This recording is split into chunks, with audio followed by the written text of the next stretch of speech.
Hello friends, आपके अपने YouTube channel legal and social awareness के एक और एपिसोड में आप सभी का बहुत बहुत स्वागत है। मैं करीम अहमद सिद्दीकी एडवोकेट।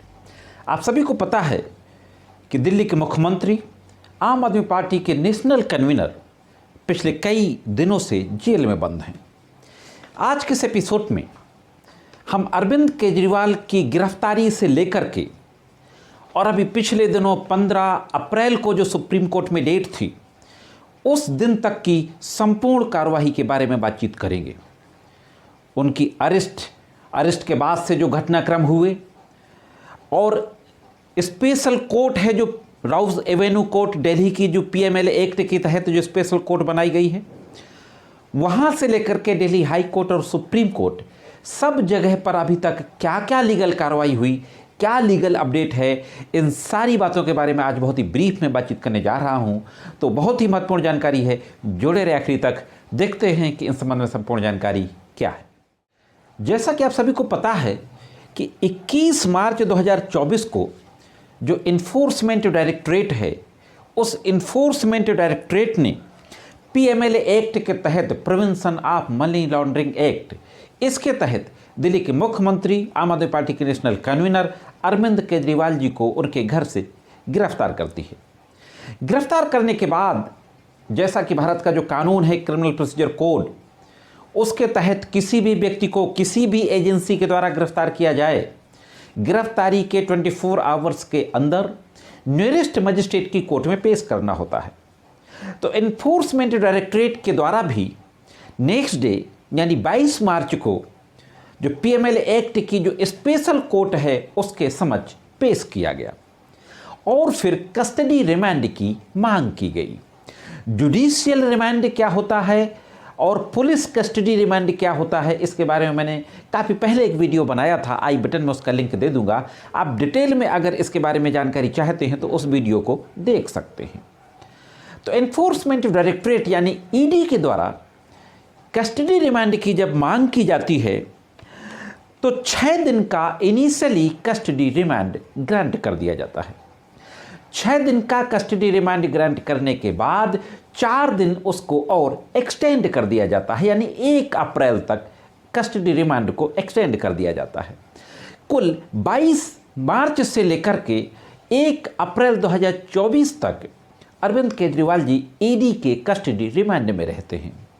मैं आपको यहाँ पे ब्रीफ में ज़रा सा बता दूँ कि जब किसी मामले में पुलिस को लगता है कि अभी कुछ चीज़ों की और ज़रूरत है, इसको हमारी कस्टडी में और रहना चाहिए, तो ऐसी स्थिति में कस्टडी रिमांड की मांग की जाती है। अब 1 अप्रैल 2024 को ईडी का जो कस्टडी रिमांड था, उसकी जो टाइम लिमिट ख़त्म हो जाती है, तो पीएमएलए स्पेशल कोर्ट के द्वारा अरविंद केजरीवाल को जुडिशियल कस्टडी में जेल भेज दिया जाता है।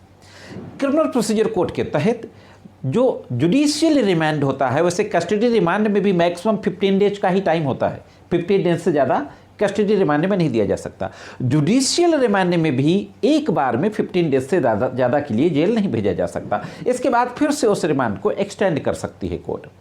तो 1 अप्रैल को ही 15 अप्रैल तक के लिए Rouse Avenue special PMLA court ने अरविंद केजरीवाल को जुडिशियल रिमांड पे जेल भेज दिया। इसी दौरान साथियों, जेल भेजने के बाद इस पूरी अरेस्ट को, जो ईडी के द्वारा जो अरेस्ट की गई अरविंद केजरीवाल जी की, दिल्ली हाई कोर्ट के समक्ष इस अरेस्ट को चैलेंज किया जाता है।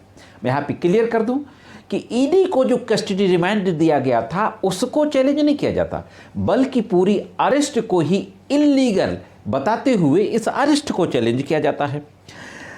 10 अप्रैल 2024 को दिल्ली हाई कोर्ट के द्वारा उस रिट पिटीशन को डिसमिस कर दिया जाता है, यह कहते हुए कि ईडी ने जो सामग्री कोर्ट के समक्ष पेश की है वो अरेस्ट के लिए काफ़ी है, निरस्त कर दिया जाता है।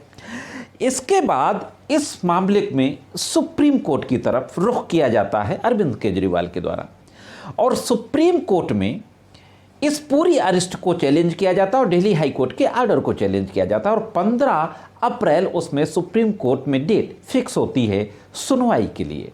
तो अब देखते हैं कि 15 अप्रैल को सुप्रीम कोर्ट में क्या होता है। दोस्तों, 15 अप्रैल 2024 को जब इस मामले की सुप्रीम कोर्ट के समक्ष सुनवाई शुरू होती है, तो सुप्रीम कोर्ट की बेंच के द्वारा इन्फोर्समेंट डायरेक्टरेट यानी ईडी को नोटिस इशू कर दिया जाता है और 29 अप्रैल की डेट फिक्स कर दी जाती है काउंटर के लिए।